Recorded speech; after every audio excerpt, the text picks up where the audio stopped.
ትምህርት ሚኒስቴር እንደ ሀገር ብቃት ያላቸው ተወዳዳሪ የሆኑና ስነ ምግባር የተላበሱ የነገ ሀገር ተረካቢ ዜጎችን ለማፍራት የፌዴራል ልዩ አዳሪ ትምህርት ቤቶችን በተለያዩ የሀገሪቱ አካባቢዎች በመገንባት ትምህርት እየሰጠ ይገኛል። በ2018 የትምህርት ዘመንም የመጀመሪያዎቹን የ9ኛ ክፍል ተማሪዎችን በ5 ልዩ አዳሪ ትምህርት ቤቶች ተቀብለው በማስተማር ዓመቱን በስኬት አጠናቀዋል።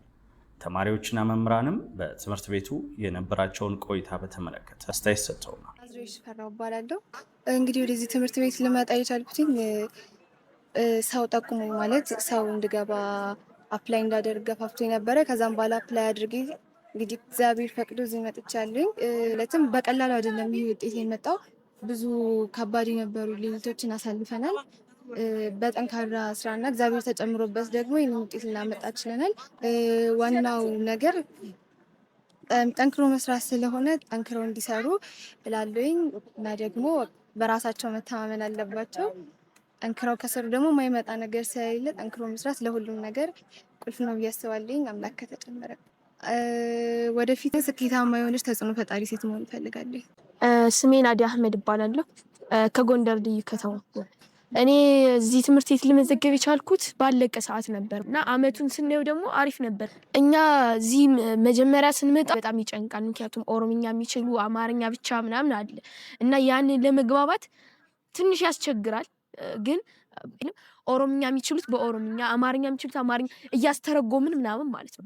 ኦሮምኛ ከሚችሉትና አማርኛ የሚችሉት እያቀላቀልን ምንድን ያለው ነገር ምናምን ከዛ ቀስ በቀስ 1 ወር 2 ወር ከሆነ በኋላ እንግሊዝን ፍሉዌንትሊ እየቻልን መጣን ማለት ነው። በቃ አሁን በደንብ አንችልም እንግሊዝ፣ ግን ከድሮ ቢያንስ በደንብ እንችላለን ማለት ይቻላል። አሁን በእንግሊዝ ነው የምንግባባው። ኦሮምኛ የሚችሉትም አንዳንድ ተማሪዎች አማርኛ ይችላሉ። እኛም አማርኛ የምንችለው ትንሽ ኦሮምኛ እንችላለን እና ቋንቋም ለውጥ ሆኗል። መጀመሪያ ብንቸገርም ግን አሁን ላይ በደንብ በቃ ሁላችንም እንግባባለን።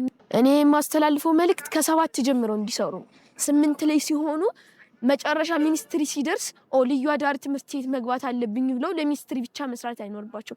7ኛ ክፍል ጀምረው ግን እንደ 9ኛ ክፍል ልዩ አዳሪ ትምህርት ቤት አለ እያሉ እየገፉት ከመጡ ግን 7ን በደንብ አጣርተውት ከመጡ 8ን አጣርተውት ከመጡ ሚኒስትሪ ላይ ከሳምንት በላይ ይወስድባቸው። ሰው ከመጀመሪያው ጀምረው ከ7 ጀምረው መሰረታቸውን ጥለው በደንብ እያጣሩ ከዛ 8ንም በደንብ ካጣሩት መጨረሻ ላይ ሚኒስትሪ 100 የማያመጡበት አድቫንቴጅ የለም ብዬ አስባለሁ። እኔ አሁን ሀገር አቋርጬ ነው የመጣሁት። በኪሎ ሜትር በጣም ሩቅ ነው የመጣሁት።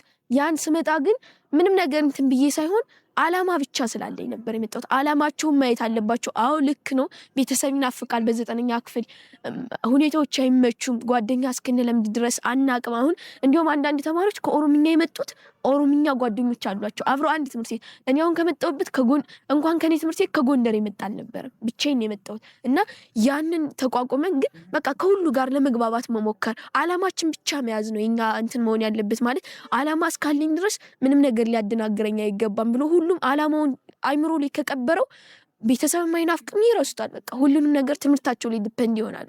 ተማሪዎችን መግባባት ይችላሉ። ተማሪ ጋርም እየተግባቡ ይመጣሉ። አሁን እኔ መጀመሪያ ስመጣ ማንንም አላውቅም። አሁን ግን ሁሉንም አውቃቸዋለሁ፣ ሁሉም ያውቁኛል፣ በደንብ እንግባባለን። ስለዚህ አይምሯቸው ላይ የሆነ ነገር ጥለው ከዛ ከተማሪ ጋር መግባባት የሚሻል ይመስለኛል። እኔ ወደፊት መሆን የምፈልግ ሶፍትዌር ኢንጂነሪንግ ነው መግባት የምፈልገው። ምክንያቱም ኢትዮጵያን ስናየት በጣም ደሃ ናት፣ እንደዚህ የሌላት ነው። ዶክተሮች አሏት ግን ሶፍትዌር ኢንጂነሪንግ ግን በጣም ከፍተኛ ደረጃ ላይ የሚያደርሳት ስለሆነ በዛ ቀጥዬ እሷን ከፍተኛ ደረጃ ማድረስ ፈልጋለሁ። መምህር ኡርጌቻ መርጋ እባላለሁ፣ የኬሚስትሪ መምህር። የትምህርት ቤት ቆይታው ተማሪዎችን ስናይ በጣም ደስተኞች ነን። እውነትም ችሎታ ያላቸው ለሀገር ተስፋ የሆኑ ልጆች ስላሉ ኢትዮጵያን ወደፊት የሚያመለክቱ ልጆች ስለሆኑ እኛም ደስ ብሎን በደስታ እያስተማርን ያለ ነው። ይህንን እድል ማግኘት እንደ መምህርነት ትልቅ እድል ነው፣ መታደልም ነው። ለምን ሀገር ነገ ያለችበትን የደረሰውን የትምህርት ስብራት የምንጠግንበት፣ ሰዎች ከወገንተኝነት፣ ከብሔርተኝነት፣ ከሃይማኖተኝነት ተነጥለው የነገዋን ኢትዮጵያን ለማሳየት እድሉን ስላገኘን እኛ እንደ መምህር በጣም እድለኞች ነን። ነገም ይህ ነገር ተጠናክሮ ከሄደ ለኢትዮጵያ ጥሩ ራዕይ ያላቸው፣ ጥሩ አመለካከት ያላቸው፣ ጥሩ ስብዕና ያላቸው ትውልዶች መቀረጽ ይችላሉ። ተስፋም አይተናል። ለዚህም ነው ደስ እያለን ቻሌንጆችን እንድንቋቋምም ነገሮችን ቻሌንጅ አድርገን የሚመጡትን ነገሮች ስትራክ እያደረግን እየቆምን ያለ ነው። እዚህ ውስጥ የሃይማኖት መቻቻል አለ፣ የቋንቋ መቻቻል አለ፣ የብሔር መቻቻል አለ፣ ህብረት፣ አብሮ መብላት፣ አብሮ ማደግ፣ አብሮ መስራት የሚለውን ነገር እያሳዩ ስለሆነ ይህ ነገር በጣም ደስ የሚልና ተጠናክሮ ሊቀጥል የሚገባ ጉዳይ መሆኑን ላሳስብ ፈልጋለሁ። ለተማሪ ይሄ አንድ የማይገኝ እድል ነው። እድሉን ከተጠቀሙበት ብዙዎች የሚቀኑበት እድል ነው። ለምን ራስን ኮንትሮል ሳይሆን ጓደኛን አይቶ ለዓላማ የሚሰሩበት ነው። ሌላ ቦታ ላይ ሲኮን ጊዜ ማባከን አለ፣ ያላግባብ ጊዜ መጠቀም አለ።